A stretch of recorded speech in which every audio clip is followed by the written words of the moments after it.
Okay, well, welcome everybody. Feel free to put your name and access ID in the chat. I'm really happy today to have Ashley Hodge here from the Student Disability Services Office.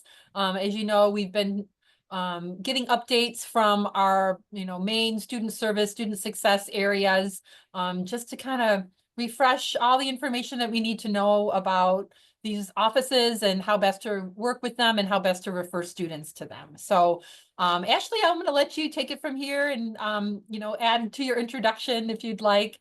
And feel free to put questions in the chat and we'll have time at the end as well. Thank you so much for inviting our department to present at the office hours for the ATA. My name is Ashley Hodge. I'm with Student Disability Services. I'm a licensed professional counselor serving as a disability specialist here at SDS. But I also want to give out a shout out to team engineering. I see some engineering advisors on here. I was with engineering for just under 3 years before I transitioned to SDS. So hello, everyone. I also met a few of you at the Advisor Summit, so really good to see you all.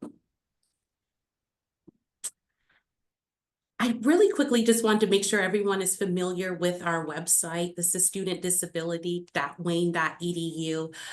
We update it. We all have access to update our website, so we're all updating our website pretty often. But just take a look when you get a chance. We're also hosting, I just want to do a quick plug, our full SDS Hello with all of our staff members, our testing coordinator, some of our student assistants will join so you can meet the entire team. It will actually be on Monday at 1 p.m. I'm putting this in the chat one more time just in case anyone joined a little late. So please, if you have time, because I'm going to do a quick review today, but if you'd like to meet our wonderful director, Sharice Ross, all the disability specialists in the office, our testing coordinator, please join us on Monday virtually. And I've also put that in the chat one more time. Sorry if you received it more than once already.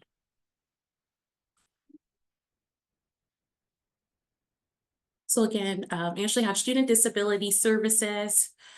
So meet our staff. We have 3 main disability support services. We have our wonderful Christian Swan. Christian represents all the med school students and other clinical health sciences. It's very unique discipline. So Christian Swan works with all of our med school students. Safa Sheltate, she's our wonderful DS as well. My mentor, really look for her expertise. She supports the law school students and our blind and visually impaired students. And so Safa only works with law school because again, that's their licensure for, to be a Juris Doctor. It's pretty unique, and so Safa is an expertise in working with our law school students. She also unofficially works with all our social worker students. The social work team loves her, so she does unofficially work with team social work as well.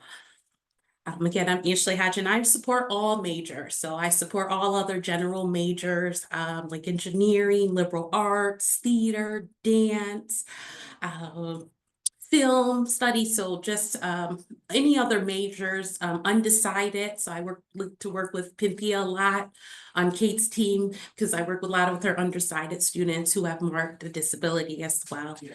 I also do the deaf or hard of hearing students. So if any students on campus are deaf or hard of hearing, I will be their support staff, making sure they either have ASL interpreters in each of their courses or live transcription through CART services as well.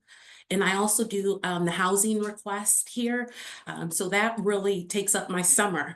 All of our incoming freshmen who have marked a disability and they're going to live on campus, I work with the housing team to make sure they have support and accommodations. So that may look like living with a turtle in your room because that's your emotional support animal. That may look like having a cat that's 1 year or older in your room because that's your emotional support animal. A student may take insulin and have several different needles to inject themselves with medicine. So we require them to have a single just for safety and protocol. We have other students who are wheelchair bound. We work with them to make sure that they have the ADA safe rooms that are on campus.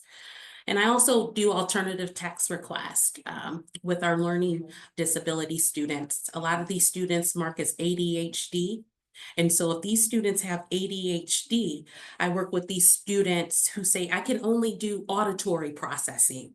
So I take all of their physical books and we do text to speech and make sure they're audio version.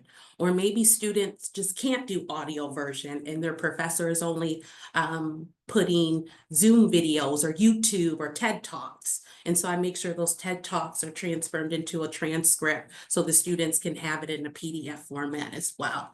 I don't do that personally. I work with the publisher doing that back and forth. So that's a whole nother bit to it. Sharice gave me privilege too that under Randy, there was actually an alternative request person who only did that. But now the library has really picked up in technology and really offers this services. So we only have about 15 to 30 students who maybe use alternative text requests every semester. Within 5 years ago, when I wasn't, it might have been up to 100 a semester. So it's just amazing how technology is moving along with us all. And then we have our wonderful trio specialists who are called success coaches, and that's Lillian Shine and Andre Nevels. We have a new grant that we just got, I believe, a year and a half ago, and it goes into 2027. And this grant works with students who are underrepresented. They have to mark a disability, first-time students, and possibly low income. The major fact to work with our trio specialists is they have to have a disability. So there's a lot of trio teams. You see veteran trio teams, we see our Warrior 360 team, but our trio students have to have marked a disability to be working with us.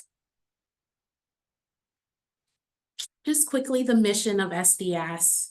The mission of Student Disability Services is to serve as a resource for Wayne State University community in order to ensure academic success, inclusion for students, supporting a view of disability, guided by social, cultural, and political forces.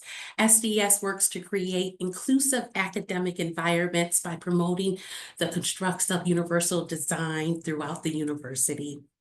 So I just always thought that was wonderfully written. Wayne State is required, we are mandated to follow the ADA Act of 2008, Section 504 of the Rehabilitation Act of 1973, and Section 508 of the Rehabilitation Act of 1973.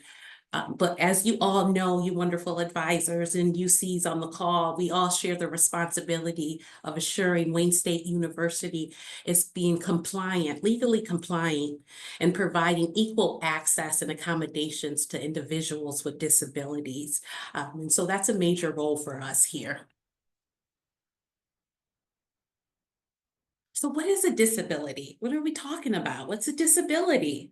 So we work with students who may have temporary disabilities, long-term disabilities, mental health, physical health, interpersonal actions, maybe stuttering, maybe speech impediments, their ability to communicate may be different, learning, processing, and understanding information, which maybe falls into our autistic or ADHD students, ability to sit or stand, which SAFA works with our students who have those particular issues. So if you need access, you're wheelchair bound, maybe you are blind, we make sure that you have access.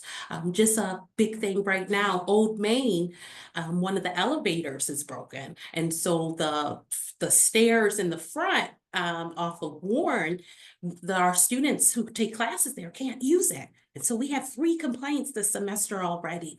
So of course, the wonderful team in Old Main has given access to the students where the faculty go in off of Hancock, and they're able to use that elevator in the back. And so just letting our department know, we usually respond within 24 hours and we make sure that you have access all across campus. That's the most important thing to us, is that our students with disability have access. So what is an accommodation? How are we supporting students with disabilities? So the term accommodation describes an alteration of an environment, curriculum format. It allows an individual with a disability to gain access to content and completed assigned tasks. Students with disabilities, they're able to pursue the course of study like any other student. I love that picture. I wish I had it up or had time to have it where they're all looking at the baseball field over the fence. And one student is tall enough, but the other student needs a couple books just to be able to look over the fence. And so that's what I look at our team does. We make sure they have those extra books so we all have equity and access in all of our classes. Some of the accommodations that our team provides, these are some of the usual ones, or extended time in our testing center. If you ever come to the university or the undergraduate library, come say hi. I'd love to give you a tour of our wonderful testing center. We have 18 individual rooms for our students to take tests in. They're all technology available. Our testing coordinator and our director, they have cameras in their offices to make sure the integrity of all the tests are being provided. We also offer large print books in our testing area. So these we may not be able to check out to the student because they're pretty pricey, but we'll keep them here in SDS. Computer text to speech, what I'll work on with our students for alternative text. And again, I also do furniture requests. So I have a student who just had back surgery and he's living in, I think, Anthony Wayne, and he can't, he's saying it's debilitating to use the bed that was provided to him. And so, yes, it is in our purview. He is protected by the ADA Act. We do need to accommodate furniture. If our student has marked a disability, he has medical documentation that he just went through back surgery, and he's saying the bed is too hard in the dorm room, which we all lived in a dorm probably before we know those beds are hard. It is in our department, and we have accommodated with a padding that does come through our budget. And so some requests we do check, like, is this our department? And then we'll look, and Sharice is like, yeah, this is something we do need to handle, or this might go to legal. So we try to accommodate as much as possible. Assistant animals, we have a small case right now in theater and dance in the studio where the students dance. One of the wonderful students wants to bring our service animal. Wonderful.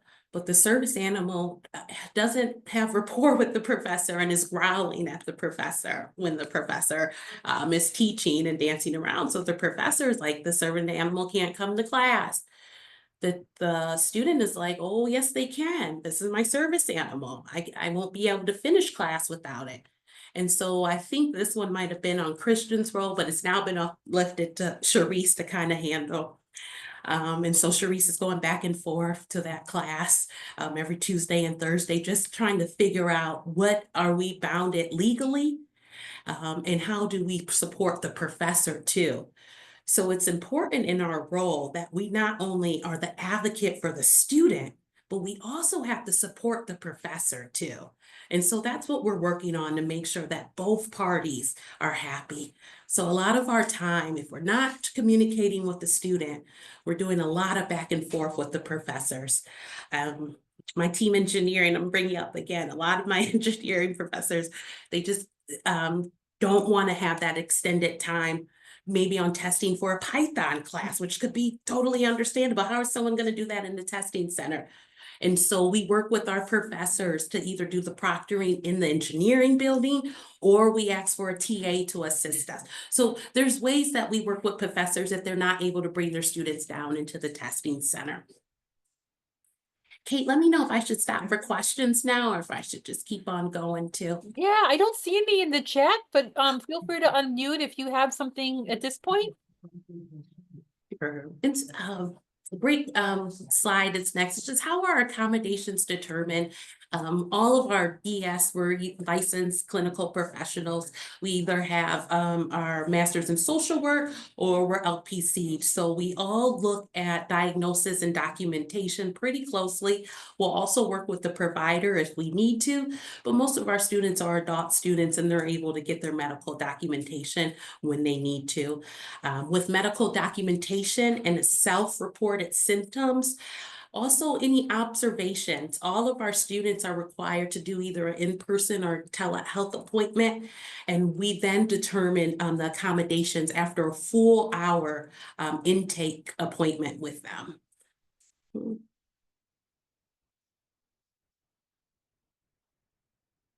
This is just an example of what an accommodation letter looks like. We thought this would be a great slide. Our professors see them a lot, but our academic advisors aren't privileged to see this as often.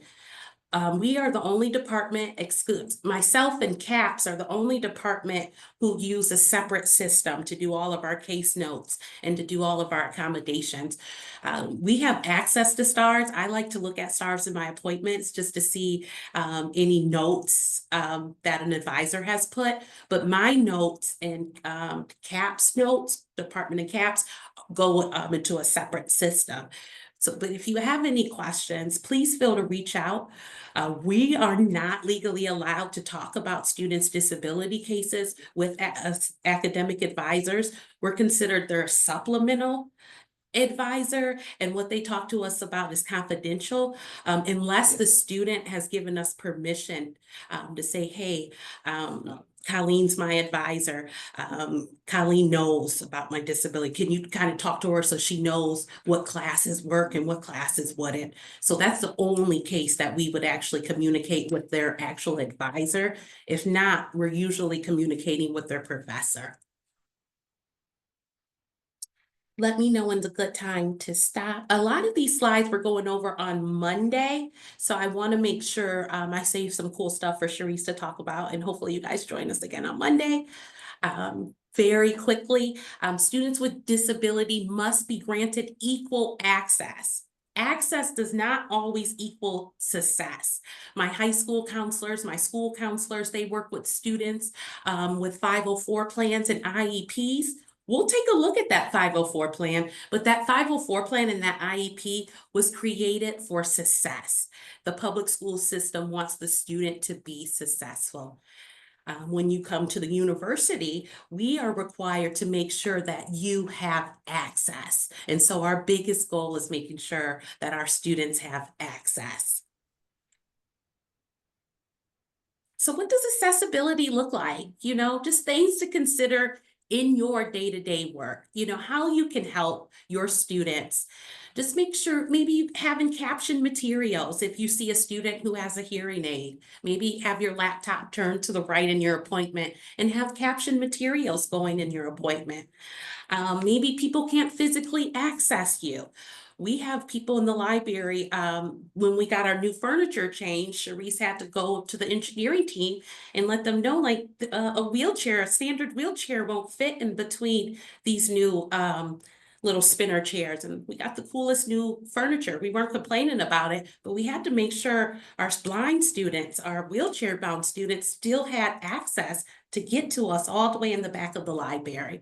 So it's just important. If you are in the student center, 7th floor, and your student may be visually impaired or may have a temporary disability, consider meeting them in a safe space somewhere at Wayne State as academic advisor outside of your classroom, or again, always offering remote. Our students love remote. We do surveys time and time again, and our students still say they love remote appointments. Also gather information, something when I sit again with Cynthia and are undecided and they've marked a disability and we decide to do an appointment together, she always has clear visuals for students. It's just always amazing, her visuals.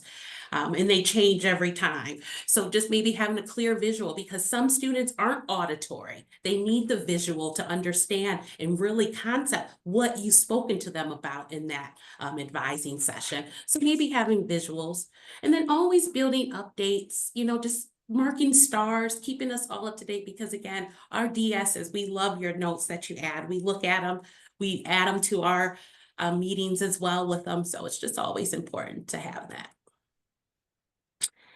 I kind of went over this a few times on how important it is for our role to engage in faculty. I think that's something different than other academic advisors in any other department. we really work with professors. Every time we have a student with an accommodation in that class, the professor knows their disability specialist. They know exactly how to approach the student with a disability. For instance, I have a student who has preferred seating this semester because they have carpal tunnel. They have extreme pain up and down their arm, and it's painful if someone brushes next to them. But it's shameful for a student to have to tell a student that every time, like, could you sit to a seat to the left of me and give me the space? So I have to work with professors to make sure they have a reserved seat on these classrooms. Or the classrooms in State Hall are kind of steep. They're on a slant. And so SAFA students who may need a wheelchair may need to have seating all the way at the top or either at the bottom and not be fighting 100 or 90 other students for preferred seating. So we take care of that for them. So they go to the class and all they have to know is that they're there to learn. Us as DSs, we make sure that all educational barriers that are reported are removed. That's our goal here in this office. So referring to SDS, please advisors, if you see a student and you have observed a student during your interactive process and your advising meeting that they may have a stutter or a learning disability, refer them to SDS, and we usually take care of our students with the intake within one business day and a follow-up within the week, depending on the time of the year. I know at the beginning of this semester, we were out 3 weeks. It was just, whoa. Some small data that we've collected so far, we serve about 10% of all the entire community here. So again, we see undergraduate, master's, PhD, med school, law school students.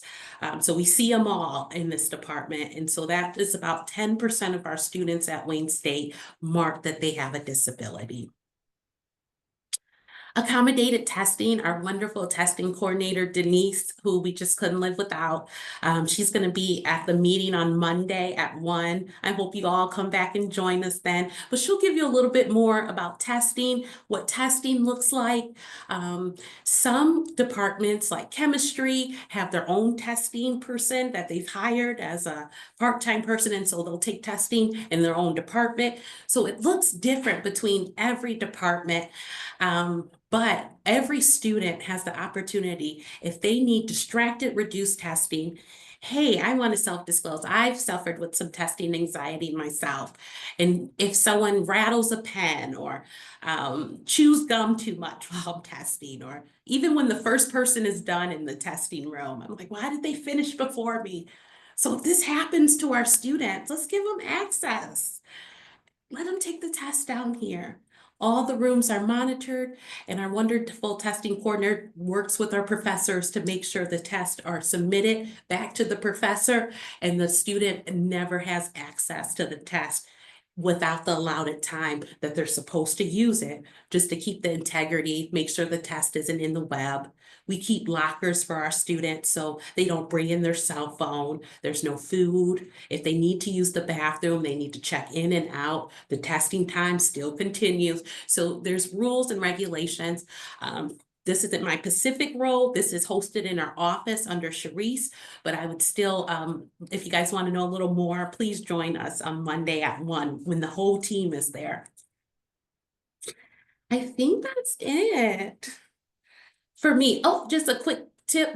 I've happened to proctor some tests. So if my student has a temporary disability and a teacher's like, Ashley, can you proctor a test for me? It's a 30-minute quiz online.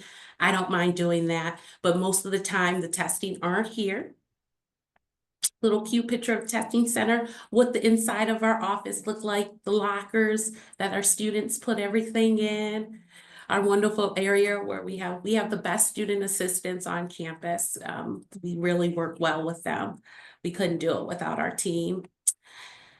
Again, I talked a little bit about what I do with animals that live on campus as assistant animals, ESAs, and then service animals usually go to Sharice. These are people who don't live on campus, but have animals in safe spaces where you may be learning. We make sure that they have their licensures, their certifications, that they're at least a year of age.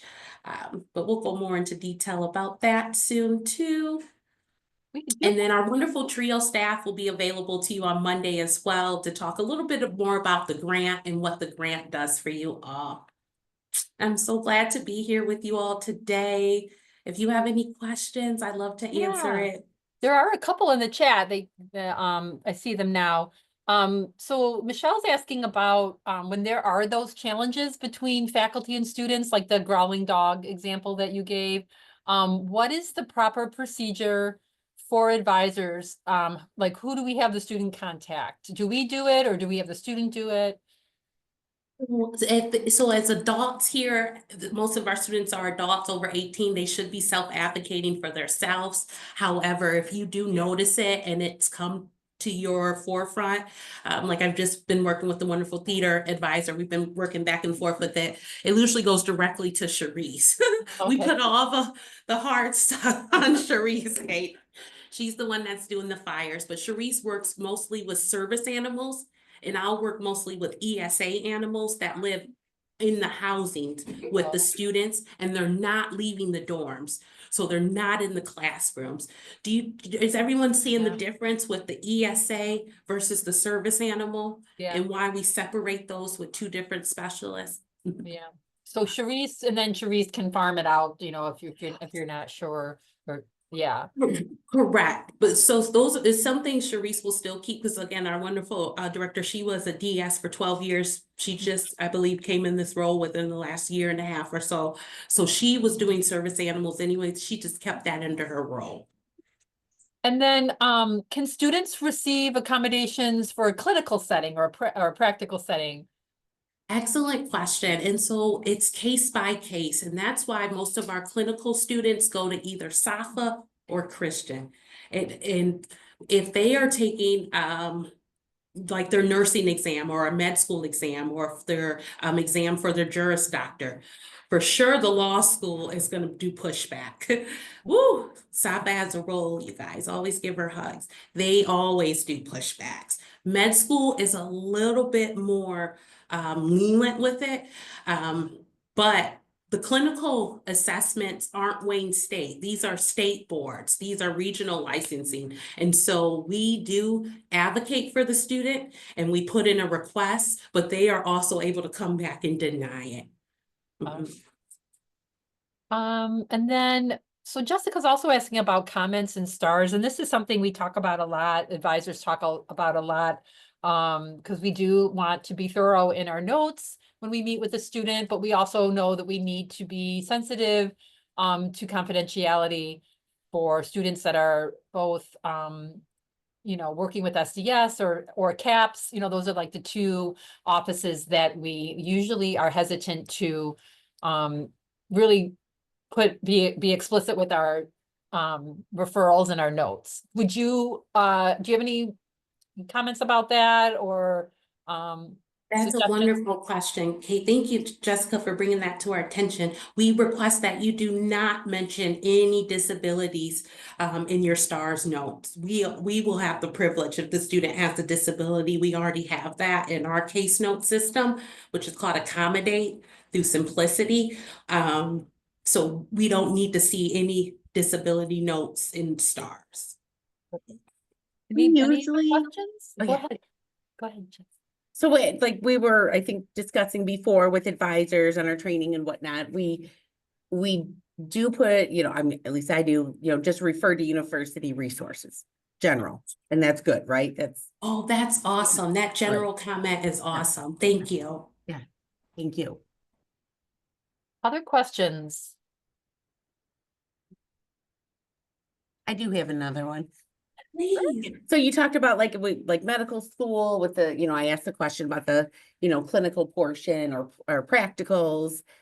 So like a student who's going through a program, just say pathologist assistant, right? So they're in the lab, they're like doing practicals every minute. So do we accommodate that? Yes, the PA school actually does get accommodations. And so those usually do roll under Christian's role too. However, the PA school also get yearly accommodations. We worked it out with that dean. Instead of doing them semester by semester, PAs actually do it yearly. So they are getting accommodations. In fact, we probably see in the PA school alone, about 20% of their students have marked a disability and are taking their test here in the center. Mhm.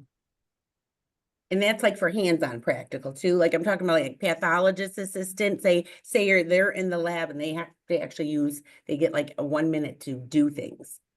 So So any hands-on thank assessments you. are actually in the class with the TA. For instance, I have a student with a learning disability who takes piano class. We can't bring the piano to the testing center and have her do that. So she does take her piano assessments inside Old Main, but all of her other tests, if they're iClicker, if they're on Canvas, if it's a Scantron version test, it all's taken down here in the center with us. Mhm. And usually, Jessica, they mark to take it in the center if they've got an extended time too.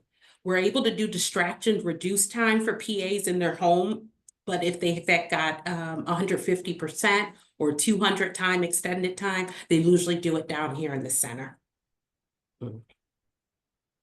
Thank you.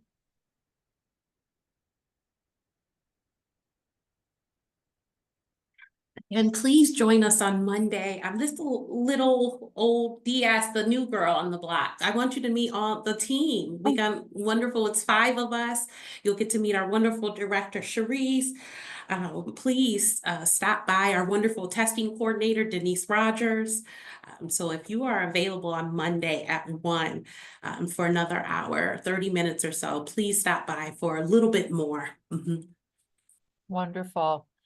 All right. If there are no other questions, I'm gonna stop the recording. And then I will be providing these recordings for all of the different student service offices that have been giving updates. I'm gonna put them all in one communication and send it out to the ATA. So with that, I'm going to hit stop.